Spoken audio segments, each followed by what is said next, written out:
का ऐलान हुआ और नो एक्चुअली प्रेजेंट हुआ। निर्मला सीतारमन जी ने प्रेजेंट किया और मार्केट डब करके गिर गया। तो चलिए डिटेल में बात करते हैं। बजट देखिए, ओवरऑल निफ्टी तो अच्छा खासा गिरा, 500 पॉइंट नीचे गिरा। एक समय पे आई थिंक 600 पॉइंट निफ्टी नीचे था। तो ऐसा क्या हो गया, थोड़ा डिटेल में बात करते हैं। देखिए क्या था कि अगर मैं विस्तार में बात करूं तो हम लोग क्या करेंगे इस सेशन में, हम लोग बात करेंगे कि क्या बजट था और उसका इम्पैक्ट कौन से सेक्टर और स्टॉक्स में इम्पैक्ट आएगा। और हमने ऑलरेडी एक एक्सपेक्टेशन का जो एक वीडियो बनाया था उसके सामने वैसे ही आ रहा है। कुछ चेंजेस जो एसटीटी था, वो कहते हैं ना कि आउट ऑफ द वे आ गया, यानी बजट की गाड़ी सब सही चल रही थी, लेकिन जब कहते हैं ना कि पार्क करने गए तब एक्सीडेंट हो गया। तो वही है, लास्ट 5 मिनट में जो वो एसटीटी का ऐलान हुआ कि भाई एसटीटी की हम लोग बढ़ा रहे हैं, और जैसे वो एफएनओ और ऑप्शन दोनों में एसटीटी बढ़ाने की बात आई, हम लोग उसने 0.2 से 0.5 हो गया बेसिकली फ्यूचर्स में। और ऑप्शंस में भी ऑलमोस्ट 0.1 से 0.15 हो गया, यानी फ्यूचर्स में तो ऑलमोस्ट 150 गुना और ऑप्शंस में ऑलमोस्ट 50%। उसके वजह से मार्केट बाद में बहुत जल्दी गिरा।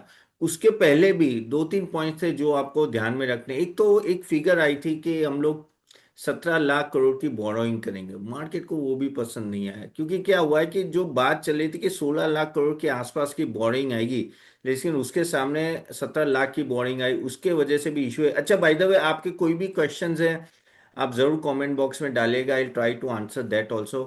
कमेंट बॉक्स में डालिए। और मेरी आवाज सुनाई दे रही है then just type Y for yes in the chat box. Okay, मैं थोड़ा ट्राई करता हूँ बजट पूरा कवर करने का और क्यों गिरा वो समझने के लिए। कि देखो, वो जो 17 लाख करोड़ की जो बोरोइंग की बात हुई, ओके यस, थैंक्स थैंक्स।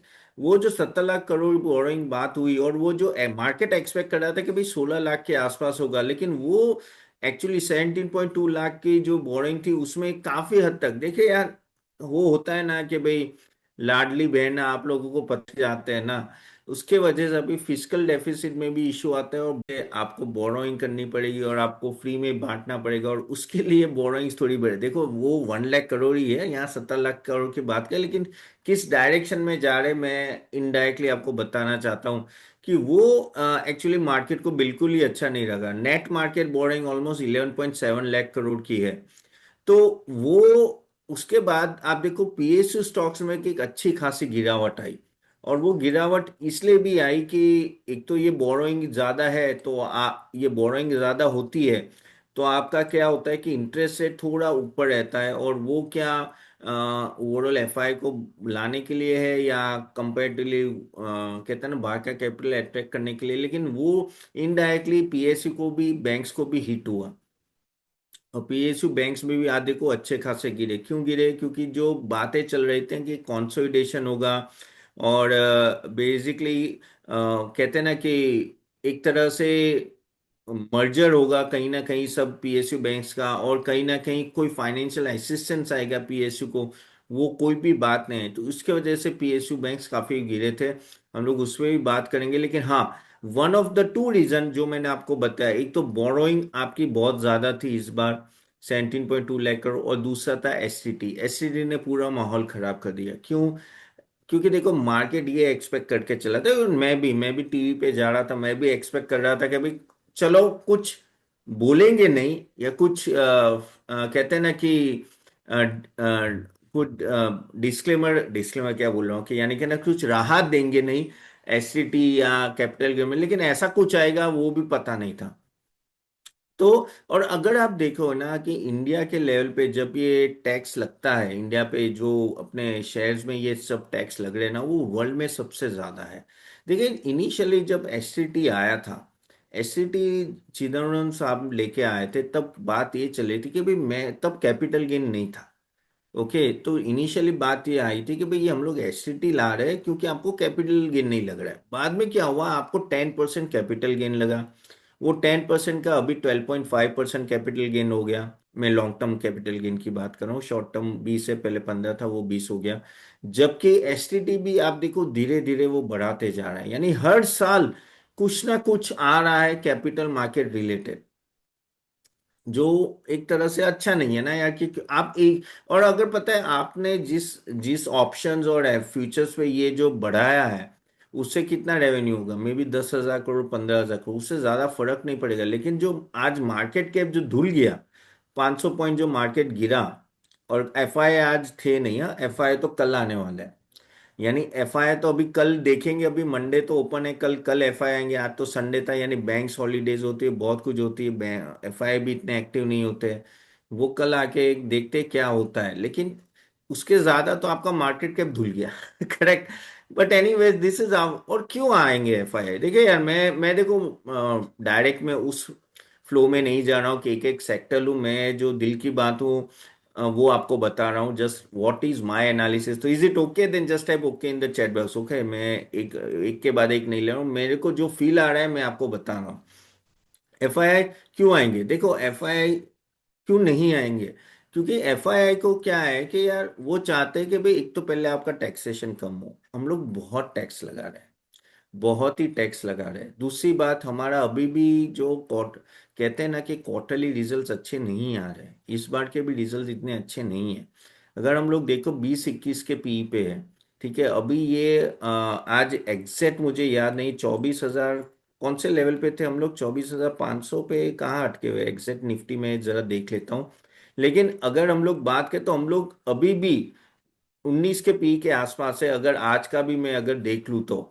ठीक है, अगर हम लोग 24,000 पे जाते हैं, मैं निफ्टी की बात कर रहा हूँ, ठीक है, तो निफ्टी में भी अगर हम लोग बात करें तो 24,000 के आसपास 18 के पी के पास आएंगे, तो वो एक ठीक ठाक है। अभी 24,800 है, सॉरी, तो 24,200, 24,800 के आसपास 18 के पी पे आएंगे, जो सिंदूर ऑपरेशन हुआ था ना, तब का वो पी है। ठीक है, मैं निफ्टी के पी की बात कर रहा हूँ, यानी वहां कुछ एक कह सकते हैं ना कि रैशनल बन रहा है कि भाई वहां से वापस रिकवरी आए, या थोड़ा पॉइंट्स और हम लोग थोड़ा नीचे जा सकते हैं। लेकिन कहने का तात्पर्य ये कि हम लोग अभी भी महंगे हैं compare to other countries like Taiwan, China, उनकी बात करें तो 16 या 17 के पी पे चल रहे हैं। तो जब आप इस तरह से महंगे होंगे तो एफआई आपके पास क्यों आएगी, और वही चीज यहाँ हो रही है। ठीक है, और यहाँ तो हमारे एक तो टैक्सेशन ज्यादा है, हमारे क्वार्टरली रिजल्ट्स अच्छे नहीं आ रहे, ऊपर से जो जिस तरह से हर साल कैपिटल मार्केट को टारगेट कर रहे हैं, एसआईबी ने कोई रूल लेके आए, ये करके एसआईबी ऑलरेडी एफएनओ पे स्क्वीज कर रही है, तो ये सब चीजें अच्छी नहीं जाती एफआई। और दूसरी बात, सबसे बड़ी बात क्या है, ये है कि रुपी डेप्रिशिएट हो रहा है। ऑलरेडी हम लोग 92 पे आ गए हैं, क्या पता हम लोग 93 पे भी आ जाए कल, उठते के देखते हैं कुछ एफआई फ्लो हुआ या कुछ भी हुआ, तो हम 93 पे, ऑलरेडी हमारी करेंसी इतनी डेप्रिशिएट हो रही है। तो अगर एफआई कुछ कमा भी लेगा, तो करेंसी इतनी डेप्रिशिएट है तो वहीं पैसे चले जाएंगे। करेक्ट। तो आप देखो तो पिछले कुछ महीनों में हम लोग 10% से ज्यादा डेप्रिशिएट हो गए, 85-86 पे हम लोग घूम रहे थे, याद हो तो आपको, अभी हम लोग 92, यानी ऑलमोस्ट 10% से ज्यादा, 10% के आसपास हम लोग डेप्रिशिएट हुए। पूरे साल का रिटर्न ही इतना नहीं है एफआईआई का। तो ये सब तकलीफ होती है। ओके। और ये सब चीजों की वजह से ना थोड़ा एफआई की वापसी डिले होती जा रही है। अब जो सपोर्ट मिल रहा है वो डीआई से मिल रहा है, डोमेस्टिक इंस्टीट्यूशन से मिल रहा है, एफआई से इतना सपोर्ट नहीं मिल रहा है। ठीक है, अब वो कहाँ तक सेफगार्ड करेगा वो देखना है अपने को। तो कल भी देखना पड़ेगा कि मार्केट कैसा है, किस तरह से होगा। लेकिन इसमें हुआ क्या, इसमें हुआ ये, आज में जो सीन हुए उसमें मार्केट धुल गया, ऑलमोस्ट सभी स्टॉक्स अच्छे खासे गिरे।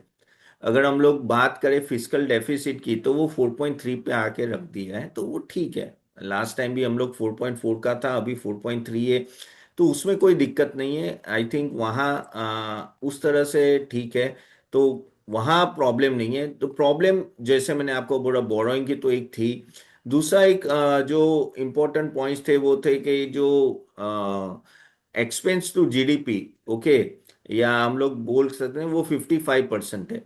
अब 55% अगर हम लोग बात करें डेट टू जीडीपी, एक्सपेंस यानी सॉरी डेट टू जीडीपी जो 55% है, तो वो ठीक लेवल है। 55%, यानी हमने जीडीपी का 55% हमने कहते हैं ना डेट उठाया हुआ है कंट्री।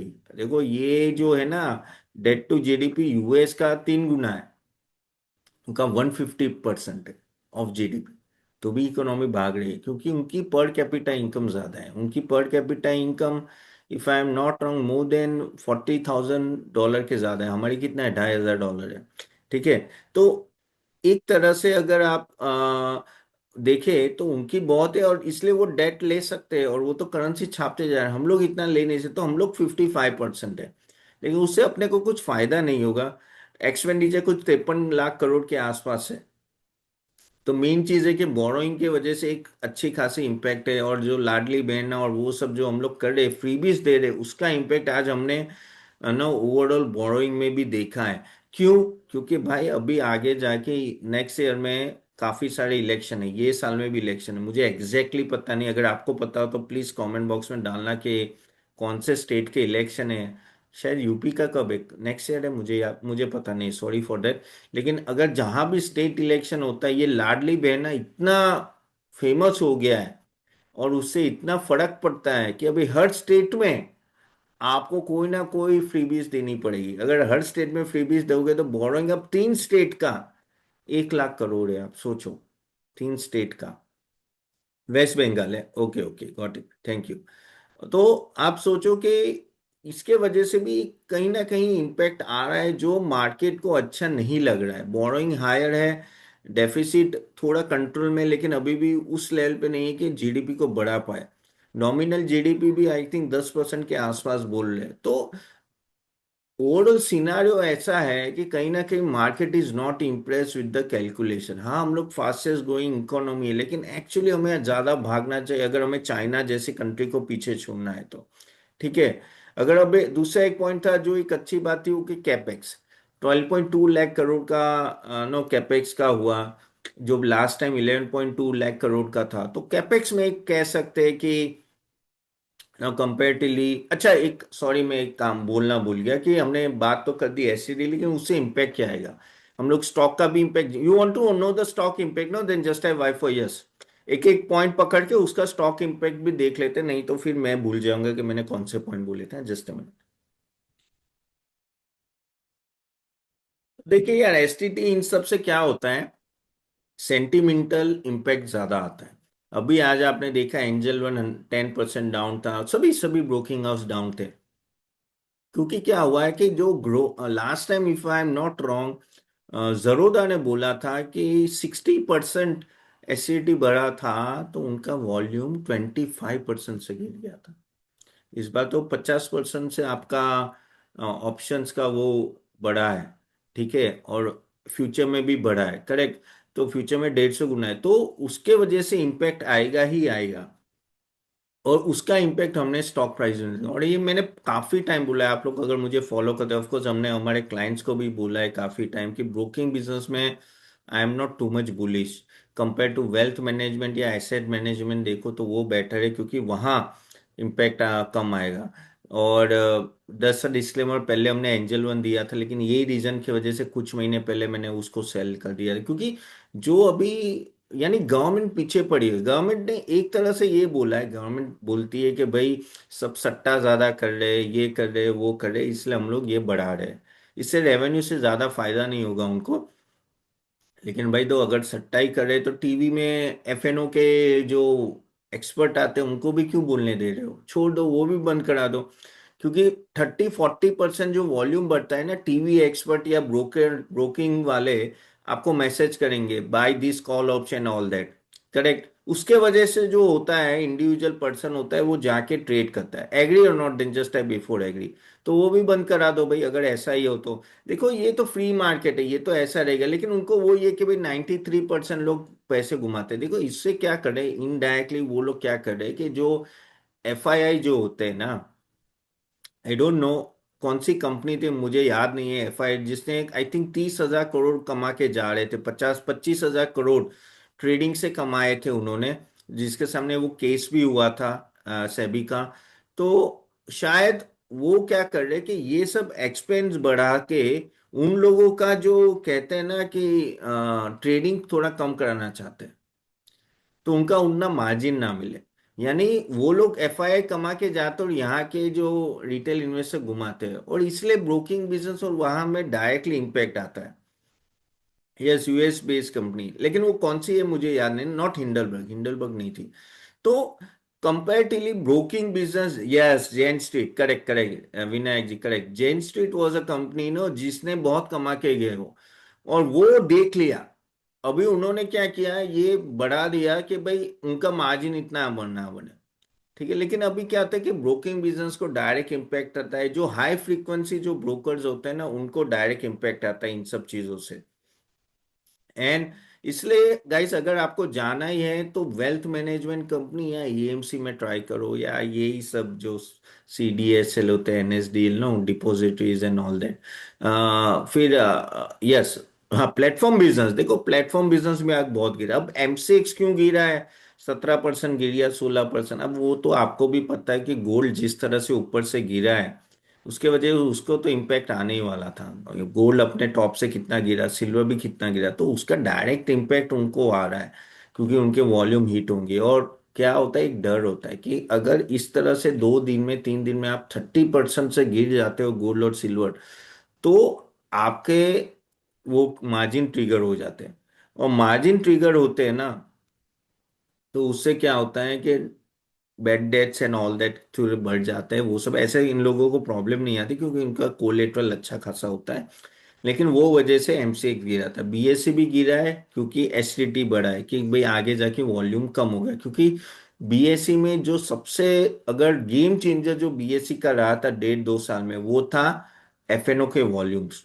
अगर ऐसा, अगर एफएनओ के वॉल्यूम्स कम होते हैं तो डायरेक्टली बीएससी को इम्पेक्ट है, इसलिए वो गिरा है। लेकिन देखो, ये सब कंपनियां है ना, आगे जाके स्टेबल हो जाती है। तो प्लेटफॉर्म बिजनेस में मैं इतना वो नहीं हूँ, बेरिश नहीं हूँ। आई थिंक आगे जाके अगर ये बहुत नीचे आते, it will be a buying opportunity for everyone to buy, क्योंकि वॉल्यूम्स बढ़ने वाले हैं, यहाँ नहीं तो वहां बढ़ेंगे। देखो, कैश में कोई इम्पैक्ट नहीं है, फ्यूचर्स एंड ऑप्शन में। So basically this is what you have to understand, correct.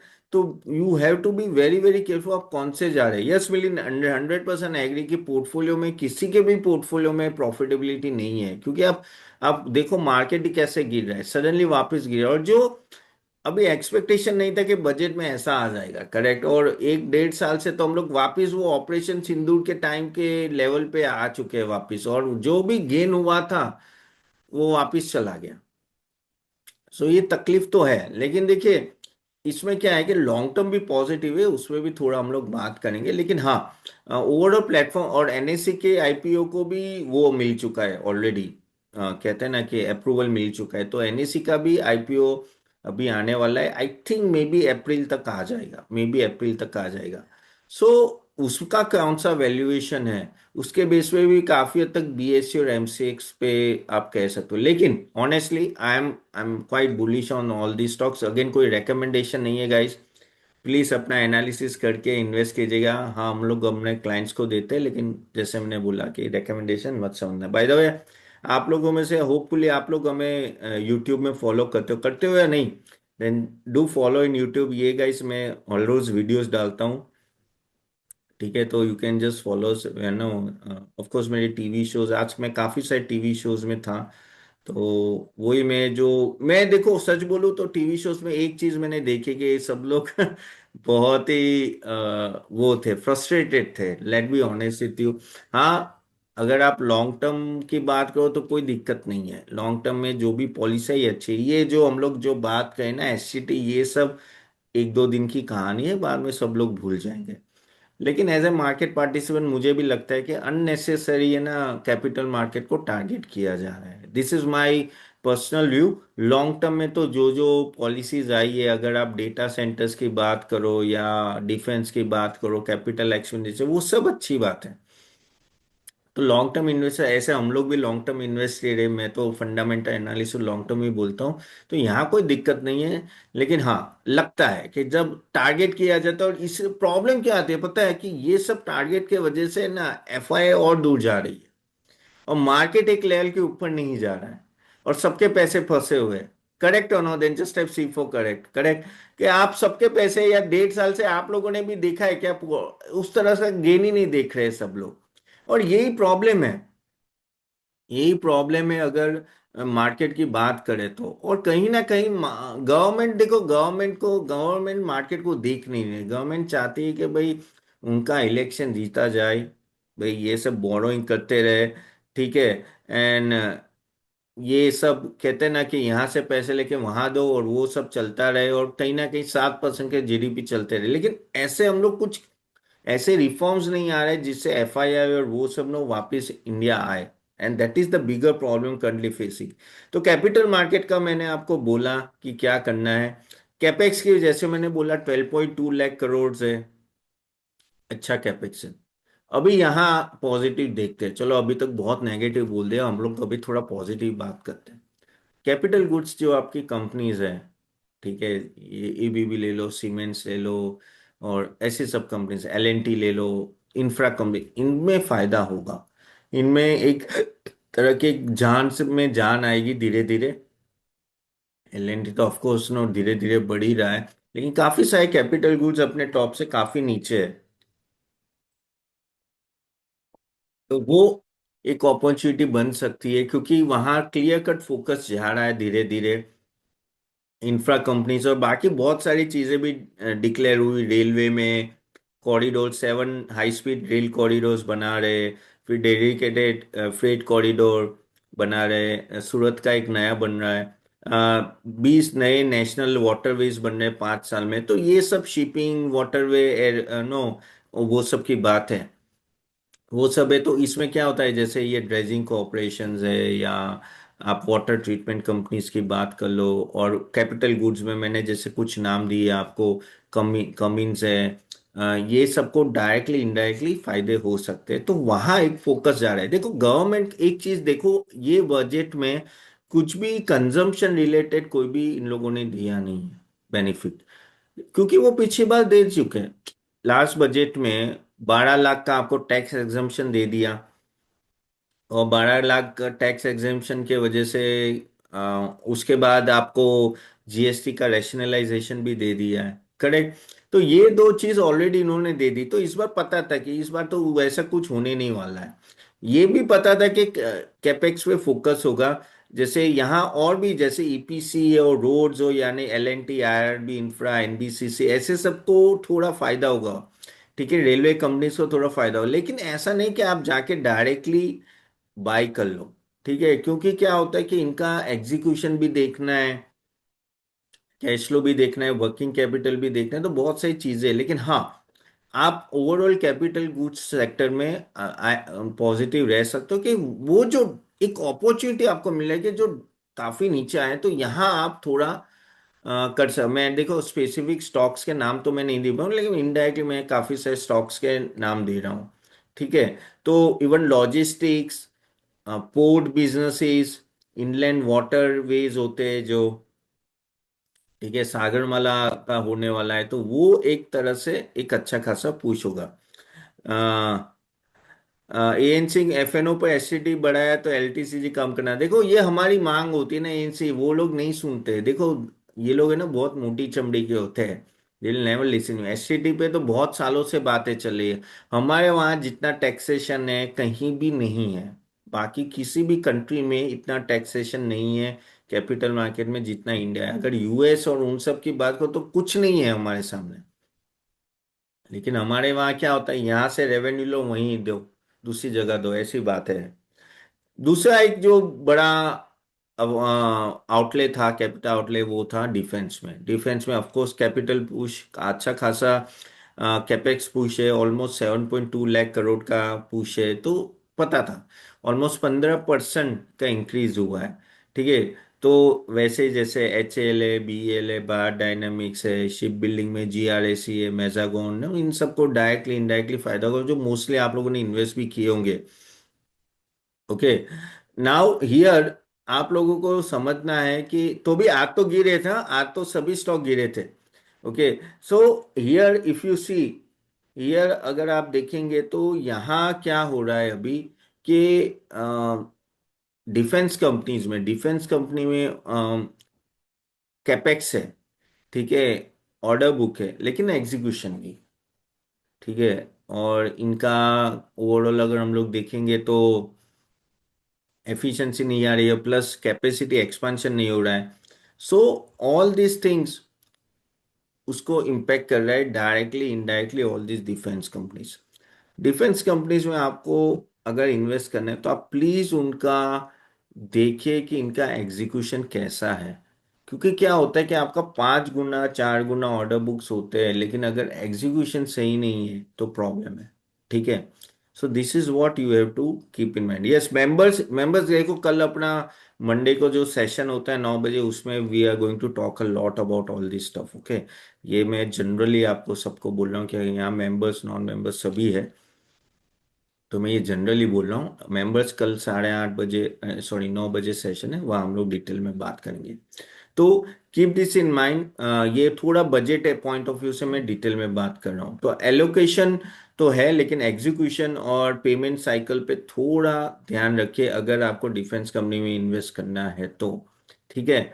दूसरा एक बड़ा बेनिफिट, अगर स्ट्रेटेजिक पुश बात करें तो सेमीकंडक्टर और क्रिटिकल मिनरल्स पे है, जो पता था कि करने वाले हैं। सेमीकंडक्टर, इवन अगर आप पीएलआई स्कीम की बात करो तो ये जो इलेक्ट्रॉनिक स्कीम्स डिवाइसेस है ना, उस पे भी ऑलमोस्ट 40,000 करोड़ का ऑलमोस्ट पुश है। और काफी हद तक मिनरल्स में भी पुश है, तो वही GMDC and all that. Semiconductor अभी जस्ट स्टार्ट हुआ है, लेकिन हाँ, काफी स्ट्रेटेजिक वहाँ बातें चल रही है। तो ईएमएस सेक्टर की मैं बात करूँ तो ईएमएस सेक्टर भी एक अच्छे खासे ना डाउनफॉल में ऑलरेडी आ चुका है, और उनके भी वैल्यूएशन कंपैरेटिवली स्टेबल है, कंपैरेटिवली अच्छे है। वहां भी आप नजर रख सकते हो, जैसे ये डिक्सन ले लो, सिरमा ले लो, एम्बर, केन्स, पीजी इलेक्ट्रोप्लास्ट। लेकिन हाँ, एक चीज ध्यान रखना कि जैसे पीजी इलेक्ट्रोप्लास्ट हो या कहीं भी हो, तो थोड़ा ये विंटर एक्सपांशन हुआ है तो उसका भी इम्पैक्ट थोड़ा आ जाता है। लेकिन हाँ, यहाँ क्लियर कट दिख रहा है कि वापस वो एक्सटेंड करे। अभी किस कंपोनेंट के लिए कितना पीएलआई एक्सटेंड हुआ है वो मेरे पास फाइन प्रिंट नहीं है, तो मैं बता नहीं पाऊंगा आपको।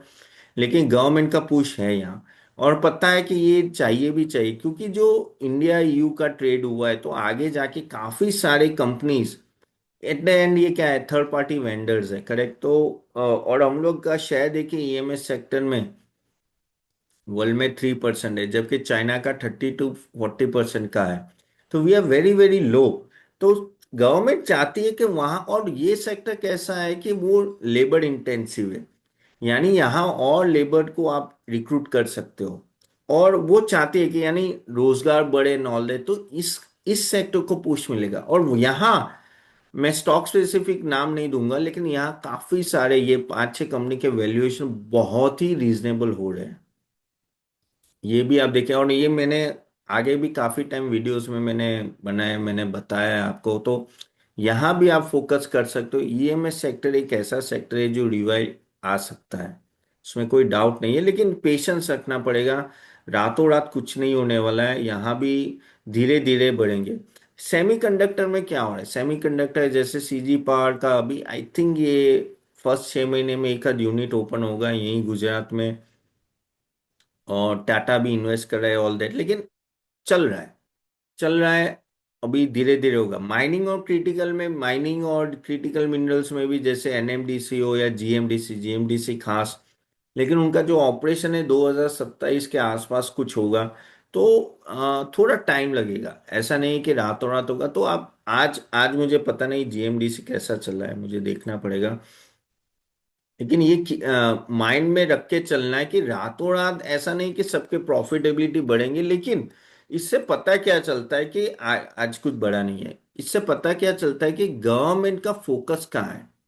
सी ये जो बजट है ना, गवर्नमेंट का फोकस देखो, इसमें से कोई भी ऐसे स्टेप्स नहीं थे कि रातों रात सबको बेनिफिट मिलने वाला है। ईएमएस सेक्टर हो या कैपेक्स का हो या ये मिनरल्स का हो, आगे जाके ये बढ़ेंगे, तो आपको नजर रखनी है। ठीक है। ये आप पकड़ेंगे कि ये सब सेक्टर आगे जाके बढ़ेंगे, और एक क्लियर कट डिस्टिंक्शन है कि कंजम्पशन पे बात ही नहीं होगी। तो एफएमसीजी ले लो, उन सब में कोई बात ही नहीं होगी, करेक्ट। इवन रेलवेज, रेलवेज में भी बढ़ा है, I think if I am not wrong 5 से 6% का बजट बढ़ा है। तो वही सब जो अपने रेलवे के जो चाहते स्टॉक्स होते हैं वही सब यहाँ दिख रहे थे आज। लेकिन उसमें भी वही प्रॉब्लम क्या है, रेलवे स्टॉक्स में भी सबसे बड़ा प्रॉब्लम है एग्जीक्यूशन। अगर आप देखो तो इनके भी ऑर्डर्स बुक देखो, आरवी ने ले लो, इरकॉन ले लो, टिटागड़ा ले लो, जुपिटर ले लो, सबके ऑलरेडी ऑर्डर बुक बड़े हैं, लेकिन एग्जीक्यूशन का बहुत बड़ा इशू है।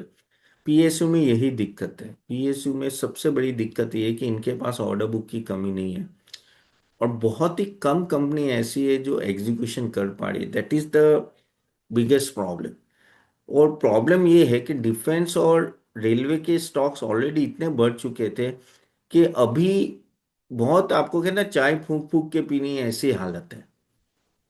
The best time is behind us, उसमें कोई डाउट नहीं है।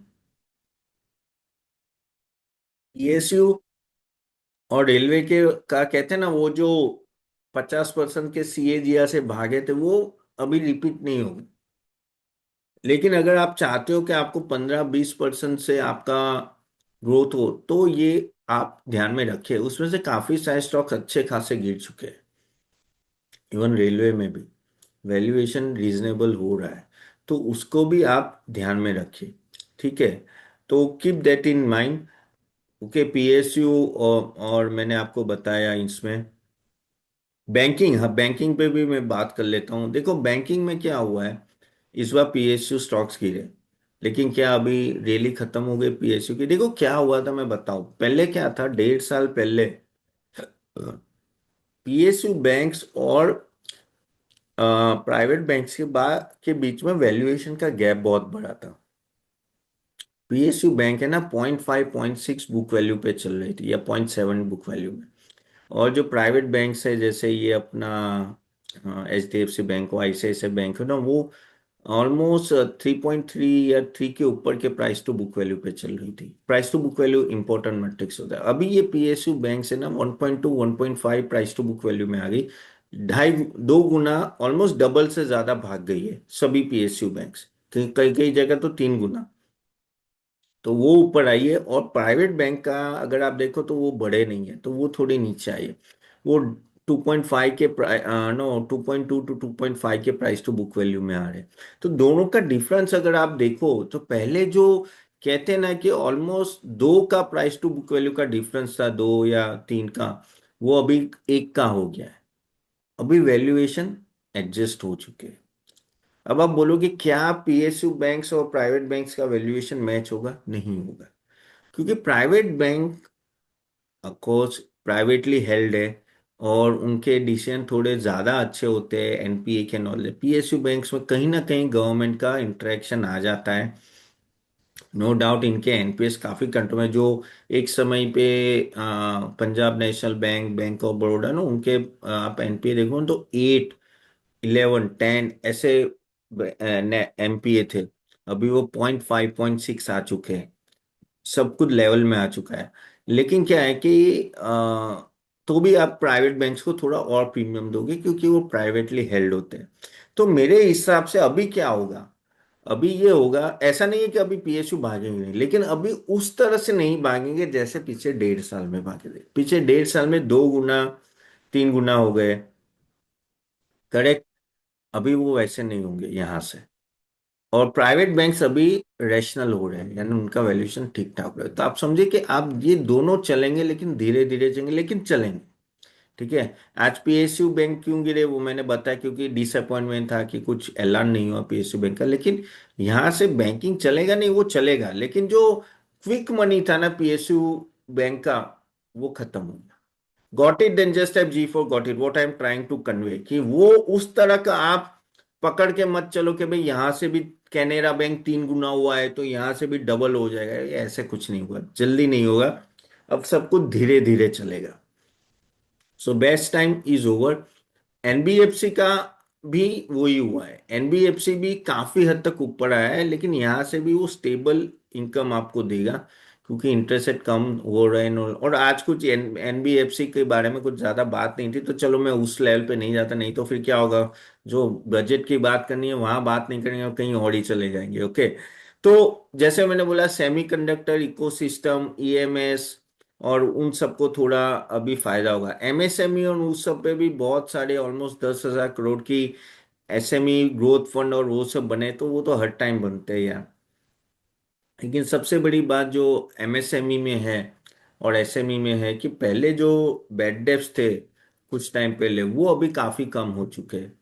तो उसके वजह से बैंक्स को काफी फायदा हुआ है। और अगर आप देखो तो अभी एनबीएफसी की बात करूँ तो मैं रिसेंट एग्जांपल दूं तो Ujjivan finance, Poonawalla Fincorp, IDFC first bank, ये सब गिरे थे क्यों? ये सब गिरे थे इसलिए कि एमएसएमई में उनको एमएफआई और micro finance lending, MSME and micro finance lending, okay, उसमें काफी बेड डेप्स थे। वो अभी ठीक ठाक हुए हैं, ठीक है, अभी उतने नहीं है। इसलिए आप देखो तो इन सब के सभी क्या भागे, या स्मॉल फाइनेंस बैंक तो सभी जबरदस्त भागे, बहुत ही अच्छा भागे और अभी भी अच्छे लग रहे हैं। तो वहां एक फोकस कर सकते हैं आप कि हाँ भाई वहां कुछ आगे जाके भी ठीक ठाक रिटर्न आपको मिल पाए। ऑफ कोर्स बेस्ट टाइम नहीं होगा, यानी कहते हैं ना कि जैसे डबल हो गए 3 गुना, वैसा नहीं होगा, लेकिन एक स्टेडी रिटर्न आपको दे सकते हैं, ठीक है। नाउ बात करते हैं टैक्सीज और कहते हैं ना कि टैक्सीज में क्या हुआ। तो टैक्सीज में जैसे मैंने बताया कि कुछ ज्यादा नहीं था। हाँ, अपना नो जो न्यू इनकम टैक्स है वो अप्रैल 2026 से लागू हो जाएगा, ठीक है। तो जो पुराना इनकम टैक्स का जो वो था वो चला जाएगा। और जो एक स्टैंडर्ड डिडक्शन जो था वो सेम का सेम रहा है, ठीक है। एक टीसीएस है, जो टैक्सेशन कट एट सोर्स जो था ओवरसीज का, जो एजुकेशन मेडिकल का, वो पहले 5% था, 2% है। लेकिन सबसे हाईलाइट बड़ी बात तो एसटीटी की ही थी जो मैंने आपको बताया। हाँ, दूसरी एक बड़ी बात थी कि भाई ये बायबैक, हाँ, बायबैक में क्या होता था कि पहले अगर आप बायबैक करते हो तो आपको अगर प्रॉफिट होता है ना तो वो आपके इनकम स्लैब के रेट पे लगता था। अभी वो एलटीसीजी के हिसाब से लगेगा, यानी 12.5% लगेगा। तो वहां एक बायबैक का कैपिटल गेन का थोड़ा कहते हैं ना रिलीफ मिला है, ओके।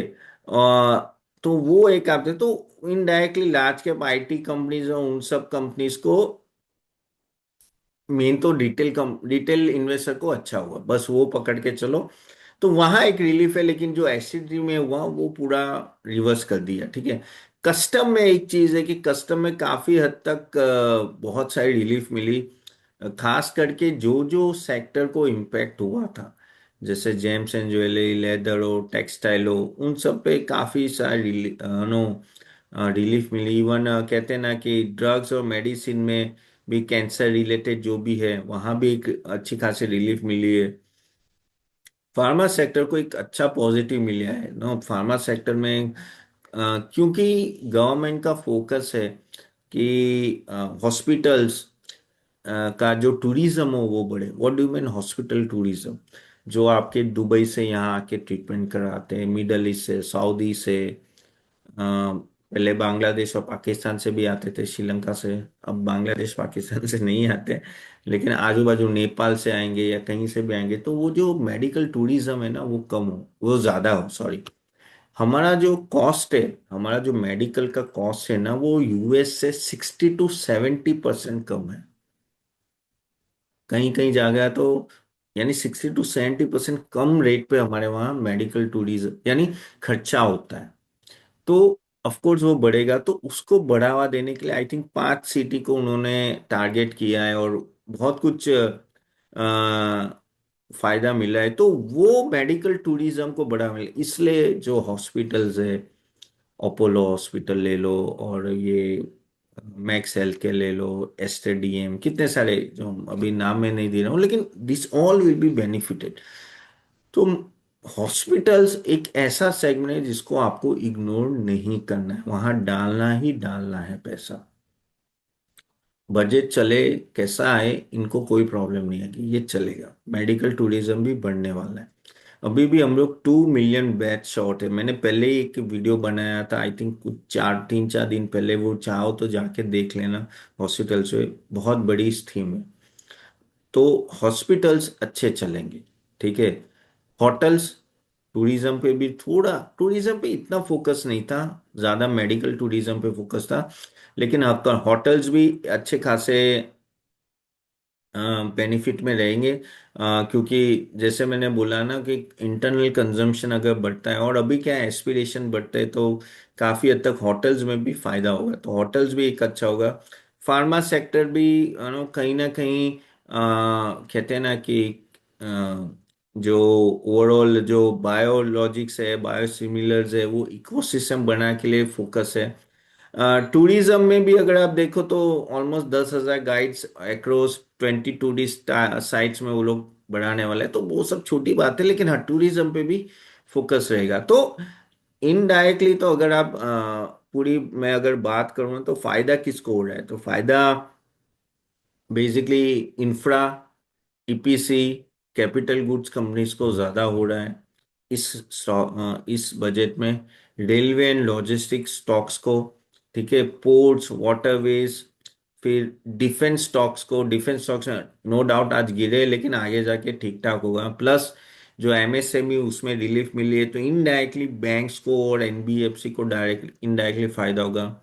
सेमीकंडक्टर, क्रिटिकल मिनरल और जो बैटरी के चेंज होते हैं ना, वहाँ भी थोड़ा उस लेवल पे भी फायदा है। और दूसरा एक जो पॉइंट बोलना भूल गया, डेटा सेंटर्स।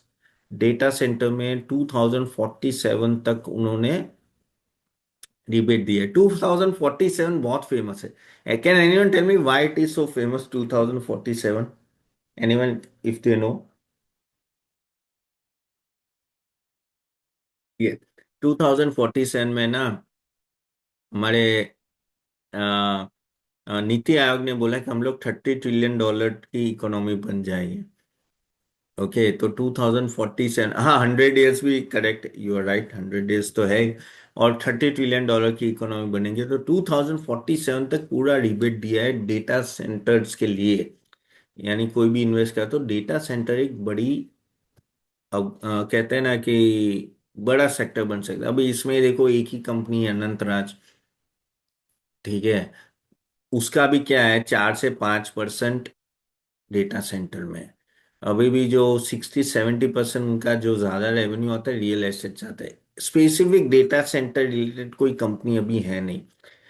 टाटा हो या इनडायरेक्टली टीसीएस और भारती एयरटेल और वो सब भी एंटर हो रहे हैं, लेकिन उनका रेवेन्यू बहुत छोटा है आगे जाके। लेकिन ये बड़ी थीम बन सकती है, तो उस पे बहुत बड़ा है, तो वो आप ध्यान में रखना। ओके, तो कीप दैट इन माइंड। और दूसरा एक है बीस base, battery energy saving system. उसमें भी काफी लोग एंटर कर रहे हैं, टाटा हो, रिलायंस हो, अदानी हो। इवन अदानी डेटा सेंटर में भी एंटर हो रहा है। वो बेस क्या करता है कि रिन्यूएबल, अच्छा पावर भी एक अलग थीम है। पावर पे भी बहुत कुछ बातें हुई थी, तो ट्रांसमिशन कंपनीज में डू वेल इन फ्यूचर।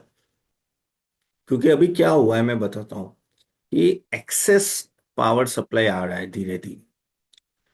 क्योंकि जो सोलर पैनल्स लग रहे हैं ना, उससे काफी इलेक्ट्रिसिटी प्रोड्यूस हो रही है। जैसे यहाँ तो एक अदानी ग्रीन का एक खाड़वा करके एक है गुजरात में सिटी, पूरा ढक दिया है सोलर से। और पीछे बात तो क्या, वो ओवर सप्लाई था। क्यों? क्योंकि एंड कंज्यूमर तक नहीं पहुंच रहा है। अभी क्या हो रहा है कि एनर्जी तो प्रोड्यूस हो रही है, आपके पास ट्रांसमिशन लाइंस ही नहीं है।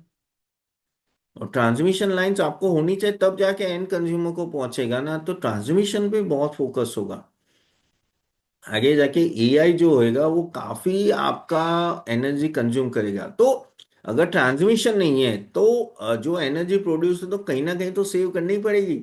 तो वहां बैटरी एनर्जी सेविंग सिस्टम आता है, जो जिसमें सभी लोग एंटर करें, वारी एनर्जी से लेके आई थिंक टाटा, अदानी, रिलायंस, ओला, बहुत बहुत लोग हैं, भारती एयरटेल, बहुत लोग एंटर हो रहे हैं। वो भी एक बड़ी थीम है। तो वहां भी एक तरह से पुश आ रहा है, या विकसित भारत के लिए ये सब कर रहे हैं। तो देरा ये एक पॉकेट भी है जो आप ध्यान में रखें। बेस्ट भी एक बड़ा हो सकता है। इस बजट में नेगेटिव का है, तो नेगेटिव है कि डेरिवेटिव इकोसिस्टम है ना, उसको डायरेक्टली इम्पेक्ट है। तो broking businesses and all that, capital market related थोड़ा कह सकते हैं कि नेगेटिव था। ओके, और वो और ओवरऑल बॉन्ड्स के लिए भी थोड़ा नेगेटिव था, लेकिन ठीक है, वो इतना बड़ा पॉइंट नहीं है। लेकिन सबसे बड़ा जो वो था कि इस बजट में ऐसा कुछ आया नहीं कि जिससे इमीडिएट किसी सेक्टर को फायदा हो। ऐसा कुछ कोई सेक्टर ऐसा नहीं कि भाई कल उठ के ये भागने लगे। ऐसा कोई अनाउंसमेंट नहीं था। ये जो आज के अनाउंसमेंट हुए ना, वो काफी लॉन्ग टर्म हुए, काफी लॉन्ग टर्म हो गया। हाँ, केमिकल और टेक्सटाइल सेक्टर्स को भी काफी, विनायक जी, बातें आई है। लेकिन देखिए, आप समझो क्या इन लोगों ने आज क्या किया, जो भी जो डिक्लेरेशन आए और जो किया, वो काफी इन सबको कहते हैं ना कि केमिकल हो, James and jewellery and all that, leather, और उन सब के लिए किया, क्योंकि उनका ऑलरेडी एक्सपोर्ट अच्छा खासा हिट हुआ है। इन सब के एक्सपोर्ट 50% से नीचे आ चुके हैं। ठीक है, लेकिन ये ऐसा नहीं है कि ये कंसेशन से ये भागने लगेंगे, तो पीएनएल में डायरेक्ट इम्पैक्ट नहीं आता है। It will take time. तो आप बोलो कि ये फायदा हुआ है तो अभी जाके टेक्सटाइल और केमिकल में डालो, नहीं, क्योंकि जो फायदा होगा वो, ये देखो, ये 10-20% की मूवमेंट आएगी, वापिस ये नीचे आ जाएंगे, क्योंकि यू के साथ जो ट्रेड हुआ है, यू के साथ जो ट्रेड, उसका बेनिफिट 2026 एंड तक मिलेगा, तो अभी बहुत टाइम है। तो उसमें भी आप ऐसा नहीं कह सकते export oriented sectors will turn around कल से, नहीं होगा।